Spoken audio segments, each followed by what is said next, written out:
Escrow Out Loud is a weekly podcast about San Francisco real estate from the Jackson Fuller team, San Francisco Realtors since 2002. Show notes with links are at jacksonfuller.com.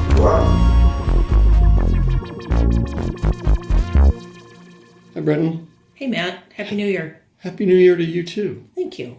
You're welcome. What should we talk about today? I think we should talk about crazy stuff that happens in inspections. Do crazy things happen in inspections? I mean, it sounds yes. Yes, they do. It sounds as exciting as looking at dry paint. Like, you don't even get to watch it dry. It's already dry. I was going to say that's not how that saying goes.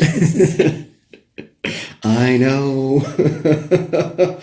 So, yeah, last year we had the pleasure of having a home inspector, David Milne from Arch Inspection, join us. And he joined us for a couple episodes. Number 46, 47, and 48. So great episodes. Highly recommend them.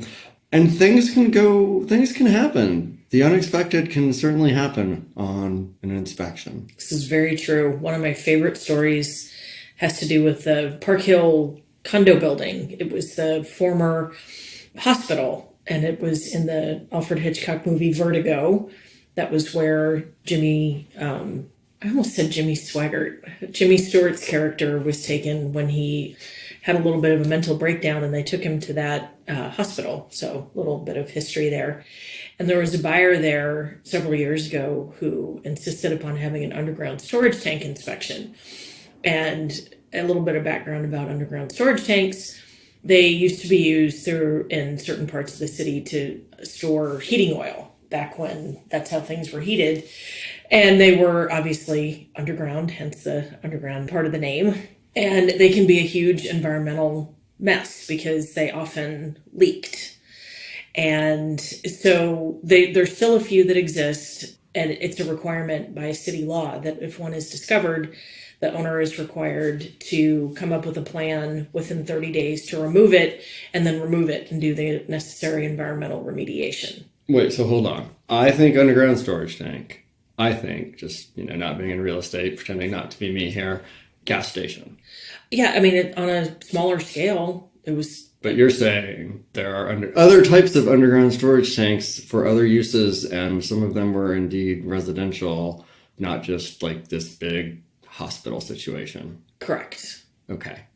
So we looked at a house maybe 3 or 4 years ago up in Pack Heights that we showed to a client, and there was an underground storage tank there. They discovered it. The house hadn't transferred hands in years and years and years, and sure enough, there was an underground storage tank. And so I've found some really expensive homes with an underground storage tank. Yeah, I mean, many of those homes on that end of town haven't changed hands in generations, and the law did not exist for the removal when the property last changed hands. Right, and so San Francisco has this ordinance, or I don't know if it's San Francisco or California, but it's the owner of the property who's responsible for getting rid of the tank and paying for the remediation. So when you're buying, you always want to have the inspection done. Correct, because then it becomes the seller's responsibility. But here we have this enormous complex. Park Hill is a 100-plus unit condominium association. Common areas are controlled by the homeowners association, technically, well, not technically, like legally.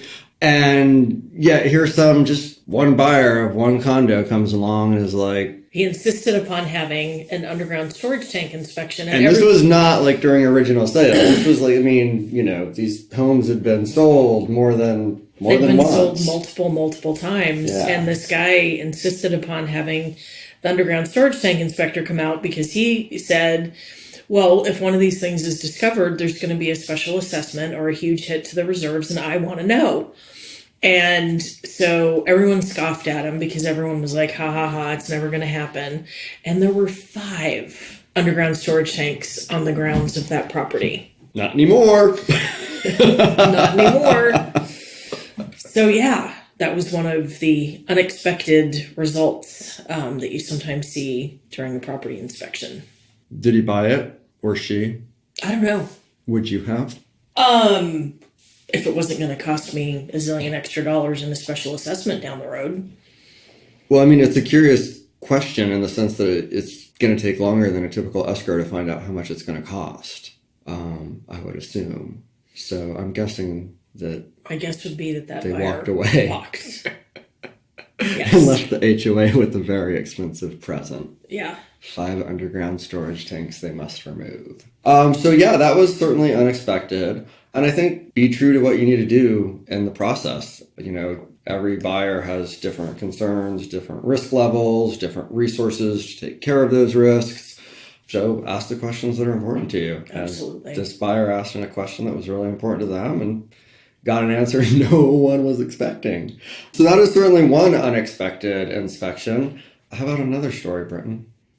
So back very early in my real estate career, I met some clients and they got into contract on a place. And this was back in the day when very few sellers did pre-sale inspections.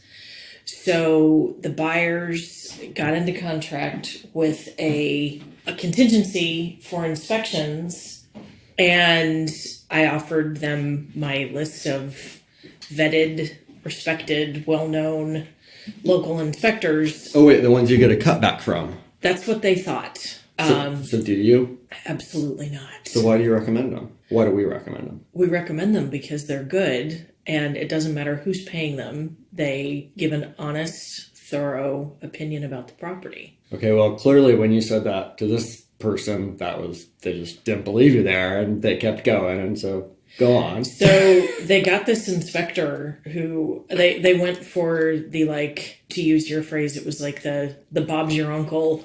Yes, I was waiting for Bob's your uncle inspections. I had an Uncle Bob for Bob's Was he an inspector? No, he was an airline pilot. Oh. He was a fighter pilot in the Marines, and then he was an airline pilot. Bob's your pilot. Bob's your pilot. And man, did Bob drive like a maniac. He drove cars like he flew fighter jets or whatever he flew. Anyhow, so they hired a guy that they found. I don't know where they found him. His fee was cheap. So, and he did the most worthless inspection to the point that I pulled the wife aside during the inspection, and I sort of said, I don't feel like you're getting a full... I don't feel like you're getting an inspection. Yeah, because, the guy was doing things like, first of all, he was acting like the agents were the enemy. He was acting like, oh, your agent's not going to like when I say this. And the point is, not to sound like a Girl Scout, but if there's something wrong with the house, we want to know, so you either get it fixed or don't buy it, period. And he was acting like anything negative that he said that I was going to be like, oh, don't believe him. And I thought, hey, you're paying for this inspection to find out the condition of the property. And then he was asking the listing agent things like, hey, has this electrical been updated? And the listing agent said, why don't you tell me? And I was completely mortified because you're the one who had to go to the listing agent and say, this is my inspector we've selected. It was, when we're doing inspections, you want someone who knows what they're doing. So here's a flip side of that story. It's not nearly as crazy, but at a risk management seminar years and years ago, the risk management teacher stood up and asked the crowd of us, when you're having a buyer inspect a property and the inspector's there, do you walk with them, through the property? And what do you think the good agent answer is? Well, I remember that seminar, and apparently, according to that guy, the good agent answer is no. You sit down and you read a book.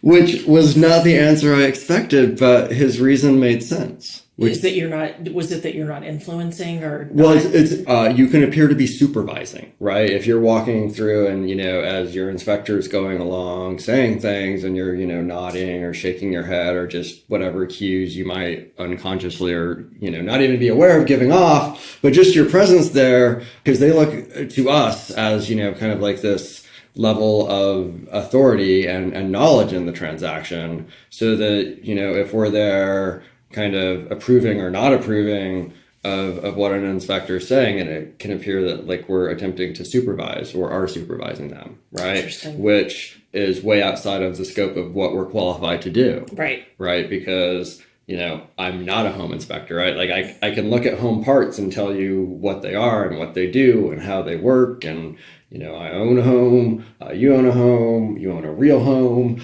but we're not general contractors. That's not the scope of our expertise. Right. So, And that, I mean, I remember that seminar, and I do stay with my clients. So if they ask me something later, and obviously if they say, is that important? I'm not going to be the one to make that call, but I'll stay with them as they go through the house.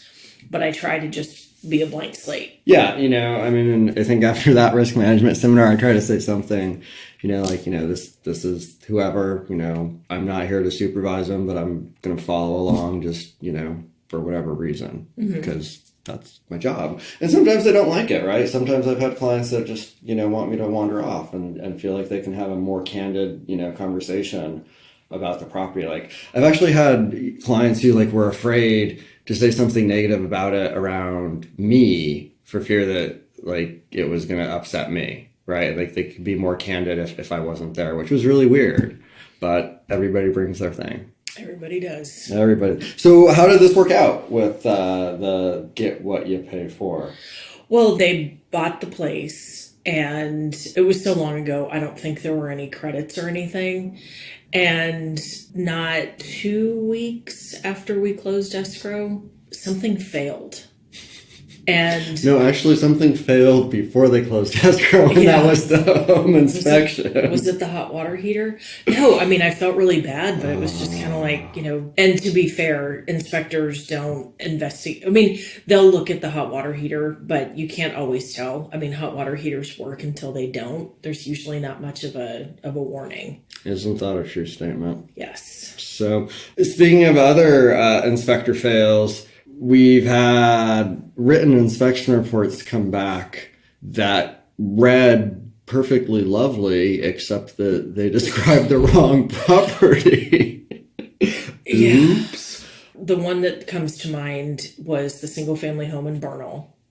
And it had a sort of a cosmetically updated kitchen, but not structurally or functionally. It was not a swanky kitchen. And there'd been no electrical upgrades it was very minimal. And the inspection report talked about the vinyl flooring, and there was not vinyl flooring. It had the original wood floors. It talked about a countertop material that was not there. There were tile counters. I think it had those old 1930s one-piece counters where the sink was the cast iron counter, sink cast with the counter. I don't even think there were cabinets was another giveaway. He talked about the cabinets, and this kitchen didn't even have cabinets. It had the counter, the stove, a table, someplace to plug in the fridge. And he talked about the dishwasher, and there was no dishwasher. And we had used this guy a bunch of times, and he had always done a super bang up job. And that was the last time we used him, because that's when you screw up that badly, it's what? See, I think that's an interesting story in the sense that it kind of proves, at least in the case of you and I and Jackson Fuller Real Estate, that we want really good inspectors, because, here was an inspector who could clearly send out a report that said anything. And that was our problem with them. Right. And, that's the kind of report that a certain someone thought we were absolutely going to give them off of our recommended list. Well, and then we had another inspector looked at a little tiny condo for us in one of the downtown high rises. And I got the report from him it was pretty late at night. It was, what you saying? And the address was wrong. And I looked at the report, and it had the buyer's name on it. It had my name on it, and it had the wrong address, but it had the right basic description. But then it talked about the wall paneling, and there was no wall paneling. And it talked about, there was something else, it's talked about the, radiant heat or something, and there was not radiant heat. It was just... Right building, wrong unit? Something like that. Close enough. You need to trust that your inspector has his or her stuff together. Yes. Yes, you do. So it's interesting. We know inspectors that walk around with devices, and they're checking little things off, their PDA, iPhone, iPad, app, whatever it is.